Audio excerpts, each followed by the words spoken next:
Assalamualaikum warahmatullahi wabarakatuh. Masih bersama Ahmad Channel Indo, kita melanjutkan kisah Abu Nawas. Tanpa berlama-lama lagi, mari kita masuk ke alur ceritanya. Kisah Abu Nawas, yang berjudul Pembagian Kambing. Alkisah, suatu hari datanglah 3 orang dari desa, menghadap Baginda Raja Harun ar-Rasyid di istana. Mereka datang untuk mencari pembenaran pada masalah yang mereka hadapi bersama. Begitu sampai di istana, mereka langsung menghadap Baginda, yang ketika itu sedang bersama pembesar-pembesar kerajaan. Salah satu dari mereka berkata, "Ampun beribu ampun tuanku, kedatangan kami ke sini tidak lain hanyalah untuk meminta penyelesaian tentang persoalan yang sedang melilit kami bertiga," kata salah seorang dari mereka yang bernama Ahmad. "Baiklah, ceritakan apa persoalan kalian?" tanya Baginda. "Begini Baginda, saya, Ahmad, mempunyai 2 ekor kambing betina, Zulfikar, mempunyai seekor kambing jantan, sedangkan Zubair tidak mempunyai kambing. Karena itulah, Zubair yang setiap hari harus bekerja menggembalakan kambing. Apabila ketiga kambing itu beranak pinak, maka pembagian keuntungannya juga telah kami sepakati, yakni saya mendapat separuh dari jumlah kambing, Zulfikar memperoleh sepertiga dari jumlah kambing, sedangkan Zubair yang menggembala dan merawat yang mendapat bagian 1/8-nya." "Jelas Ahmad. Lantas, apakah kambing itu sekarang telah beranak pinak?" tanya Baginda. "Benar Baginda, ketiga kambing itu sekarang sudah berjumlah menjadi 23 ekor. Karena itu, kami sekarang ingin membaginya sesuai dengan kesepakatan kami dulu. Tapi ternyata, kami kesulitan untuk membaginya. Karena itulah kami ke sini, ingin memohon pertolongan Baginda," terang Ahmad. "Membagi 23 ekor kambing, sesuai perjanjian tentu tidak mudah. Bayangkan, bila Ahmad memperoleh pembagian separuh dari kambing-kambing itu, maka Ahmad sebenarnya mendapat bagian 11 ekor lebih setengah kambing. Sedangkan Zulfikar memperoleh pembagian sepertiga, seharusnya mendapatkan 7 ekor, lebih 2/3 kambing. Sementara Zubair mendapatkan 1/8-nya yang berarti 2 ekor kambing lebih 7/8 kambing." Baginda Raja tampaknya berusaha berpikir keras untuk memecahkan persoalan tersebut. Bahkan para pejabat yang hadir di tempat tersebut juga tak sanggup memecahkan masalah tersebut. Karena orang yang hadir di tempat tersebut tak ada yang bisa memecahkan masalah itu, akhirnya Baginda terpikir untuk mengundang Abu Nawas dengan kecerdasannya menyelesaikan banyak persoalan. Atas perintah raja, sampailah Abu Nawas di istana. Baginda kemudian memerintahkan Ahmad untuk menceritakan semua persoalan rumit yang mereka hadapi kepada Abu Nawas. "Wah, itu masalah kecil Baginda. Insya Allah, saya bisa membantu mencarikan jalan keluarnya," kata Abu Nawas. "Tolong bawakan kambing itu masuk semuanya," pinta Abu Nawas. Setelah ke-23 ekor kambing tersebut dituntun masuk istana, Abu Nawas lalu menghitung kembali jumlah kambing tersebut. Sesudah kambing itu dihitung, dan benar jumlahnya 23 ekor. Abu Nawas mulai berpikir keras, mencari solusi dari masalah yang cukup rumit tersebut. Tidak lama kemudian, Abu Nawas kembali berkata, "Izinkan saya meminjam kambing Baginda, seekor saja," pinta Abu Nawas.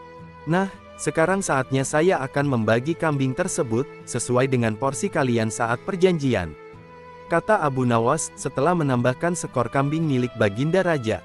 "Ahmad yang berhak memperoleh separuh kambing, maka boleh mengambil 12 ekor. Sedangkan engkau Zulfikar, yang memperoleh bagian sepertiganya, maka boleh mengambil 8 ekor. Perintah Abu Nawas. "Terakhir Zubair, yang memperoleh bagian 1/8-nya, maka engkau berhak mengambil bagian 3 ekor kambing.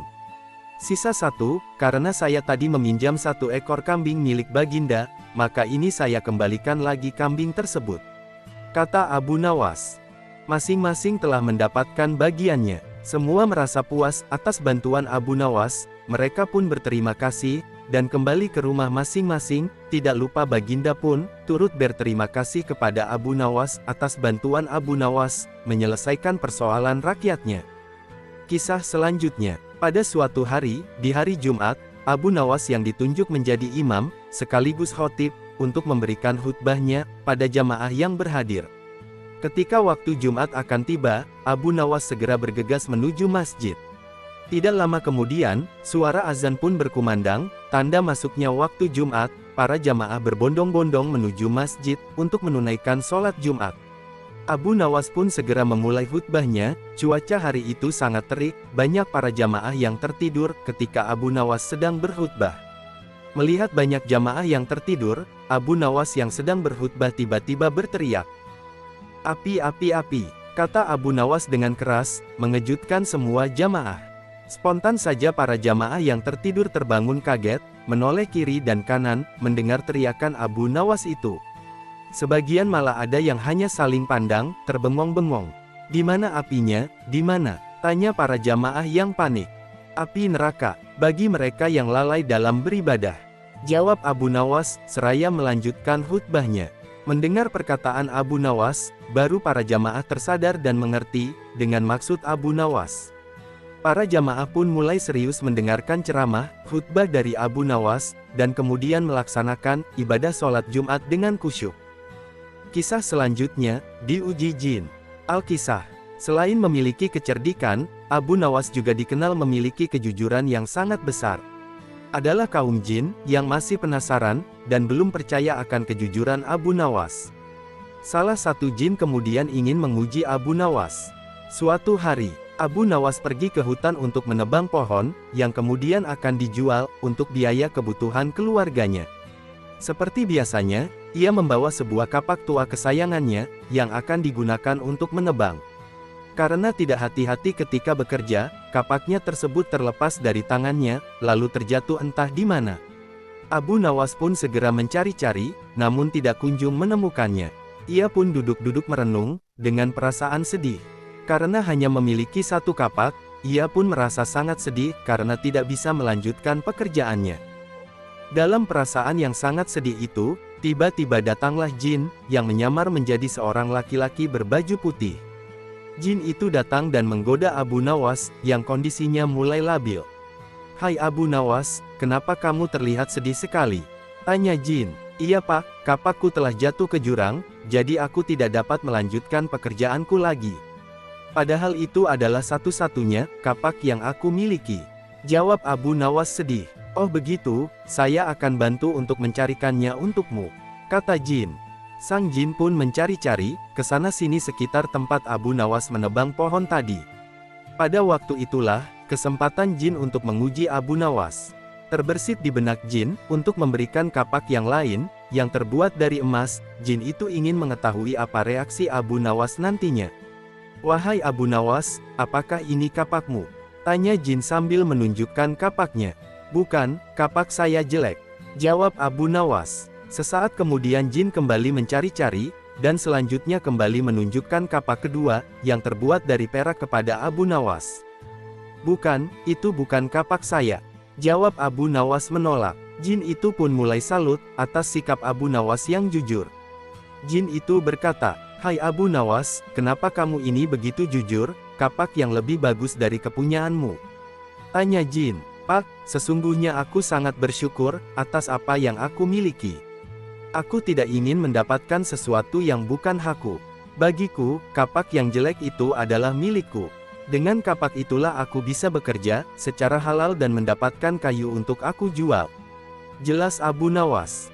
"Rasa syukur?" tanya jin heran. "Ya karena rasa syukur itulah yang membuatku, tidak mau mengambil barang yang bukan menjadi hakku," tegas Abu Nawas. "Wahai Abu Nawas, sesungguhnya, kedua kapak emas dan perak ini, adalah milikku, tapi karena engkau telah menunjukkan kejujuranmu yang besar kepadaku, maka ketiga kapak ini aku berikan kepadamu," kata jin sambil memberikan kedua kapak, beserta kapak Abu Nawas yang telah hilang tadi. Abu Nawas sangat senang, dan kembali bersyukur atas rezeki yang telah diterimanya. Jin itu pun pamit pergi meninggalkan Abu Nawas. Kisah selanjutnya, petugas pajak. Al-Kisah. Pada suatu waktu, kerajaan Raja Harun al-Rasyid mengalami krisis ekonomi yang buruk. Salah satu andalan pemasukan kerajaan, yang berasal dari pajak tidak mampu mencapai target yang telah ditetapkan oleh kerajaan. Akibatnya banyak fasilitas umum dan bangunan-bangunan di kerajaan rusak karena tidak ada biaya untuk memperbaikinya. Baginda Raja pun menjadi geram dengan kondisi kerajaan saat itu. Padahal kerajaan telah beberapa kali memperluas wilayahnya, karena berhasil memenangkan perang. Bagaimana tidak, Kerajaan telah beberapa kali memenangkan peperangan, dan memiliki wilayah makin luas, akan tetapi, krisis malah muncul dari pajak. Karena kondisi ekonomi kerajaan, yang sudah semakin krisis, Baginda Raja pun mengadakan pertemuan besar, dengan seluruh menteri dan pembantu-pembantu kerajaan. Dari pembantu kerajaan tersebut, Abu Nawas termasuk salah satunya, ia baru 2 bulan ditunjuk menjadi petugas pajak, untuk membantu petugas lainnya. Seluruh menteri dan para pembantu kerajaan, sudah hadir dan berkumpul di pendapa istana, dengan membawa berbagai kertas laporan, sesuai dengan bidangnya masing-masing. Kertas-kertas laporan tersebut, sangatlah banyak hingga ada yang berserak-serakan di lantai. Baginda Raja, memasuki ruangan dan mulai berkata, "Bagaimana mungkin, banyak infrastruktur di kerajaanku ini rusak, tanpa perawatan, kenapa hasil pertanian bisa sangat menurun? Padahal tanah di kerajaan ini cukup subur, untuk bercocok tanam, apa yang kalian lakukan selama ini untuk membantu kerajaan?" Bentak sang raja geram. Semua yang hadir hanya bisa terdiam, tidak bisa menjawab apa-apa, selain menyerahkan tumpukan-tumpukan kertas laporan pekerjaan, mereka masing-masing. Baginda yang sedang naik pitam, akhirnya merobek-robek dan melempar kertas-kertas laporan tersebut, bahkan beberapa dari pembantu kerajaan tersebut disuruh memakan kertas laporannya. Abu Nawas, yang juga merupakan salah satu pembantu kerajaan yang juga hadir di sana, hanya diam tidak bisa berbuat apa-apa karena, Baginda terus marah-marah. Dalam keadaan tertekan itu, Abu Nawas terus memikirkan cara, bagaimana jika nantinya Baginda bertanya tentang laporannya. Kini tibalah giliran Abu Nawas untuk mempertanggungjawabkan hasil kerjanya. Ia pun langsung berjalan menghadap Baginda, dengan membawa sepotong roti. Semua yang hadir merasa heran dengan sikap Abu Nawas, bagaimana bisa, di saat kondisi sangat tertekan seperti sekarang, Abu Nawas malah membawa sepotong roti ke hadapan Baginda. Baginda pun langsung berkata, "Wahai Abu Nawas, apakah dirimu akan menyuapku dengan roti itu?" Bentak Baginda, "Bukan begitu Paduka Raja yang mulia, laporan pekerjaan hamba, semuanya tercatat pada roti ini." Jawab Abu Nawas dengan santai, "Apa maksudmu, apa engkau mau mempermainkanku di saat seperti ini? Atau kau mencoba berpura-pura gila lagi di hadapanku?" Bentak Baginda semakin geram, "Paduka yang mulia, usiaku sudah cukup lanjut, aku tidak akan kuat memakan kertas-kertas laporan, yang nantinya Baginda sobek, dan menyuruhku untuk memakannya. Jadi hamba memindahkan semua laporan itu pada sepotong roti ini." Jawab Abu Nawas. Pesan Abu Nawas tersebut sangat halus, tetapi sangat menusuk. Baginda pun tersadar, jika ia harus lebih bijaksana memimpin kerajaan, juga bijaksana bersikap terhadap bawahan. Semua orang pun diminta untuk pergi, dan pertemuan dilanjutkan esok harinya, dengan kepala dingin dan tanpa tekanan. Dengan itu pula, masalah pun lebih mudah ditemukan, begitu juga penyelesaiannya.